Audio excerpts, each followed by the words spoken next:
Bonjour les amis, aujourd'hui je vais vous parler d'un sujet qui a fait beaucoup couler d'encre il y a quelque temps, enfin qui a fait couler beaucoup d'encre il y a quelque temps. Il s'agit du voile.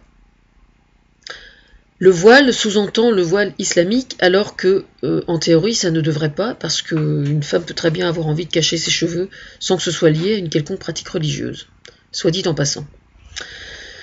En fait je fais cette vidéo parce que je dois avouer que je suis un tout petit peu en pétard.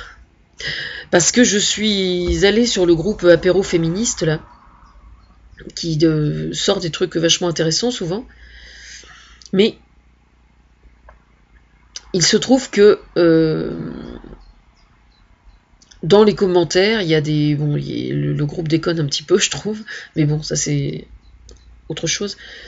Mais au sujet du voile, il y a les féministes québécoises qui ramènent leurs fraises, là, qui veulent donner des leçons. Et alors, soit, hein, je suis pas.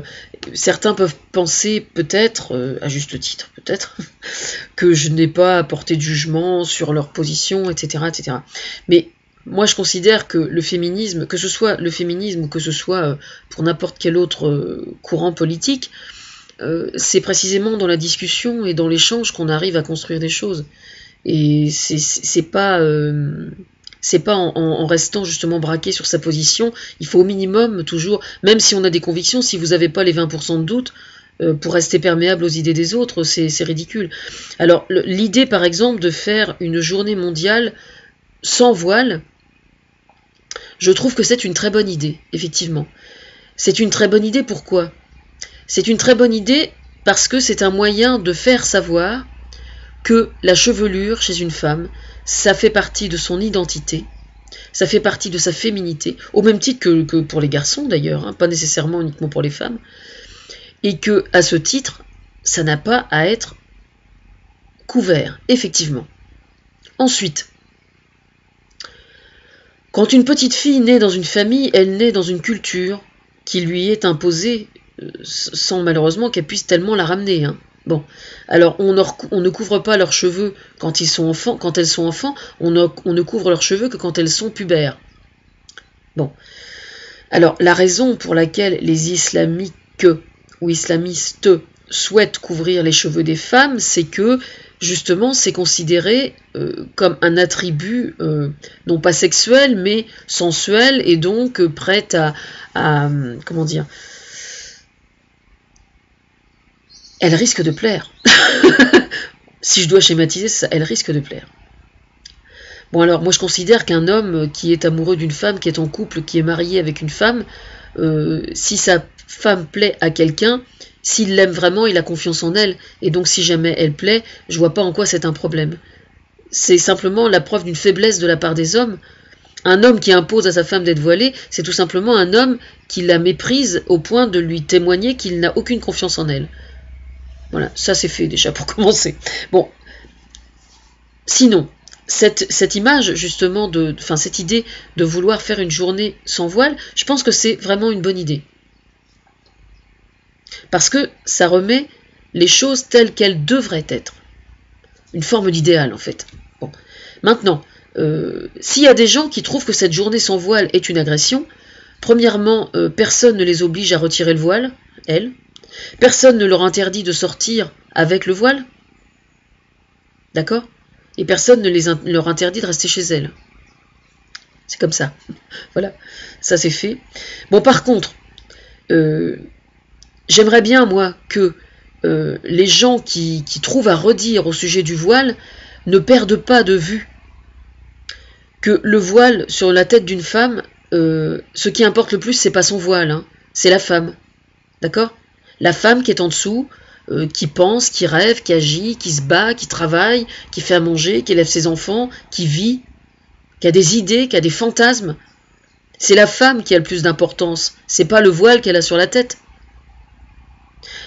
Ce que je veux dire par là, c'est que moi aussi, bien sûr, quand je croise quelqu'un en ville et qu'elle porte un voile, je me dis... En fait, c'est marrant parce que quand je croise une femme qui porte le voile, j'essaie de l'imaginer sans le voile, puis je me dis, peut-être qu'elle aimerait bien aller chez le coiffeur, peut-être qu'elle aimerait bien être frisée, peut-être qu'elle aimerait bien se faire des nattes, peut-être qu'elle aimerait bien... C'est vrai, j'imagine ça, effectivement. Et ça doit arriver, c'est-à-dire que ça doit arriver que je croise des femmes qui portent le voile et qui aimeraient bien ne pas le porter. Sauf que, mesdames, si vous souhaitez que ces femmes aient envie de retirer le voile, eh bien ça n'est certainement pas en les stigmatisant que vous y parviendrez. Tout simplement. On appelle ça de la diplomatie. Eh oui. Ah oui, je vais vous raconter un truc. Quand j'étais jeune mariée, on mangeait le dimanche midi que chez les beaux-parents, comme ça arrive dans plein de familles, quoi. Et puis ma belle-mère, donc qui était polonaise, je rappelle, ma belle-mère m'a raconté ça quand elle est arrivée en France. Alors elle n'a pas fait ça dès qu'elle est arrivée en France. Elle s'est mariée avec un Français, donc qui était mon beau-père. Et puis elle avait les cheveux très longs, parce qu'en Pologne tout le monde avait les cheveux longs. Toutes les filles s'appelaient Maria et elles avaient les cheveux longs. Faut pas chercher à comprendre. Enfin, j'exagère un peu, mais c'est un peu ça. Pour les cheveux, oui, c'est ça. Elles avaient toutes les cheveux longs. Et c'est culturel, hein. Donc elle se faisait sa natte ramenée sur le haut du crâne, comme Yulia. Et alors, elle m'a raconté, elle me dit, alors imaginez un peu la scène, parce qu'elle travaillait dans les fermes, dans le pays de Caux, donc évidemment il n'y avait pas de salle de bain et tout ça, donc imaginez un peu le travail pour l'entretien des cheveux. Elle avait les cheveux jusqu'au bas des reins, vous voyez ce que je veux dire, avec la natte revenue comme ça, quoi. Tous les matins, il fallait qu'elle se fasse sa natte et tout. Donc ça devait être quand même que... Et donc quand elle est arrivée, quand elle s'est mariée, elle me dit un matin, un dimanche matin, elle me dit, je me souviendrai toute ma vie, elle me dit, j'ai attrapé les ciseaux, elle me dit, j'ai tout coupé. J'ai tout coupé. Et c'est vrai que c'était, au niveau de la symbolique, c'était extrêmement fort, parce que ça voulait dire qu'elle rompait avec... et puis en fait, elle a rompu plus qu'elle ne le pensait, parce qu'elle a carrément... Elle a jamais fait la moindre démarche pour renouer des fils avec sa famille, mais bon, comme sa famille était tous des branquignoles qui n'avaient fait que la rendre malheureuse, elle avait bien fait de le faire, mais toujours est-il que c'était, sur le plan de la symbolique, quelque chose de très fort. Et donc elle m'expliquait ça, et pour elle ça avait été une démarche vraiment extrêmement importante dans son parcours personnel, quoi. Comme le fait, j'expliquais au sujet du droit de vote hier, quand je faisais une vidéo au sujet des abstentionnistes, et je disais à ma belle-mère, quand elle allait voter, elle allait voter les larmes aux yeux, elle. Vous voyez, elle savait ni lire ni écrire, mais quand elle allait voter, pour elle c'était quelque chose de fantastique, vraiment. Et fermez la parenthèse. Et pour le voile, eh bien c'est pareil. Si vous souhaitez qu'une jeune femme ou une femme ait envie de retirer son voile, la dernière des choses à faire, c'est de la stigmatiser et de lui en parler, de la faire chier avec ça. C'est tellement évident pour moi. C'est ridicule. Je veux dire, si vous avez une de vos amies qui porte le voile, si votre amitié est vraiment sincère, vous pouvez vous permettre de lui en parler, simplement de lui en parler. Et puis 3 minutes après, vous changez de sujet. Ça, oui, ça va l'aider, effectivement. Si vous lui parlez, si quand vous la croisez, quand vous lui parlez, vous ne considérez que le voile au détriment de sa personnalité, c'est sûr qu'elle va avoir envie de s'y accrocher à son voile. Hein. Puis elle a pas fini de vous faire chier. Hein. Et puis elle a parfaitement raison. Attendez, non mais... Alors attendez, alors là, en fait, la raison pour laquelle je fais cette vidéo, c'est que je suis assez en colère, je dois dire, parce que autant cette idée de journée sans voile, c'est une bonne idée, parce qu'effectivement, ça donne une espèce de norme, en fait, et ça permet aux gens de s'intéresser aux problèmes, mais sur le site canadien dont je vous parle, il existe un sondage qui s'appelle « Vous vous êtes fait agresser par un voile ». Attendez. Vous vous êtes fait agresser par un voile. Moi, vous savez, hier, dans la rue, j'ai croisé un mec, il avait une chemise rayée bleu ciel et blanc. Putain, je me suis sentie profondément choquée. Hein. Non mais attendez, on va où, là? Il faut arrêter d'être con, hein. Je vous jure, c'est pas possible. Je veux dire, c'est de la connerie à l'état pur, là, franchement. Hein. Et alors là, le sondage, c'était... alors, l'agression par le voile. L'agression par le voile.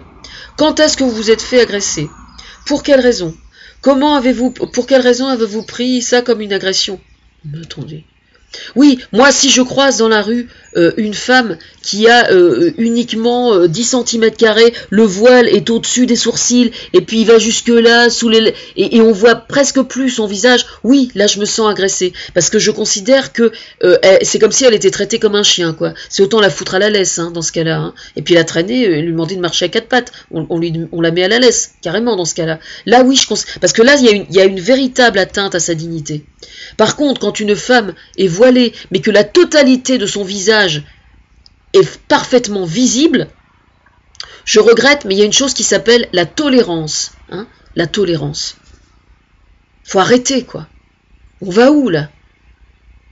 On va où? Alors, il y a des gens qui haussent la laïcité au rang de religion. Hein? Ben là, c'est exactement la même chose, quoi. C'est-à-dire que c'est même plus se battre pour que le voile ne soit plus porté. C'est la culture de la connerie dans les grandes largeurs, là. Hein. Vraiment. Hein. C'est hallucinant, quoi. Je suis... Autant l'idée de la journée sans voile est effectivement une bonne idée, parce qu'ensuite, chaque femme est libre de faire ce qu'elle veut, après tout. Si elle se sent agressée, quand une femme est voilée et qu'elle se sent agressée quand elle croise une femme qui a les cheveux libérés, c'est elle qui a un problème, là. Là-dessus, oui, on est d'accord. Bon, mais c'est généralement pas le cas. Hein. Moi, je suis désolée. Moi, quand je marche dans Paris et que je demande une rue à quelqu'un qui est voilé, la bonne femme, de toute façon, à chaque fois qu'elle me voit, elle se marre et elle rigole. Alors, qu'elle soit voilée ou qu'elle soit pas voilée, quoi. Je veux dire, c'est jamais arrivé qu'une femme voilée me fasse la gueule, par exemple. Absolument jamais. Pourtant, je suis pas voilée. Hein. Enfin, je trouve ça, ce sondage, je trouve ça vraiment choquant, hein. Vraiment. Hein. Alors là, pour le coup, vous voyez, c'est je sais pas si c'est des femmes, celui ou celle qui a eu cette initiative-là est largement aussi con que bien des femmes voilées, hein, je peux vous le dire. Hein. Je suis désolée d'être méchante, hein, mais franchement, enfin je pense qu'il n'est pas impossible que le sondage ait été fait uniquement pour me foutre en pétard. Ce qui est tout à fait probable d'ailleurs. C'est pas gentil, hein. C'est pas gentil du tout. C'est très laid même. Très très laid.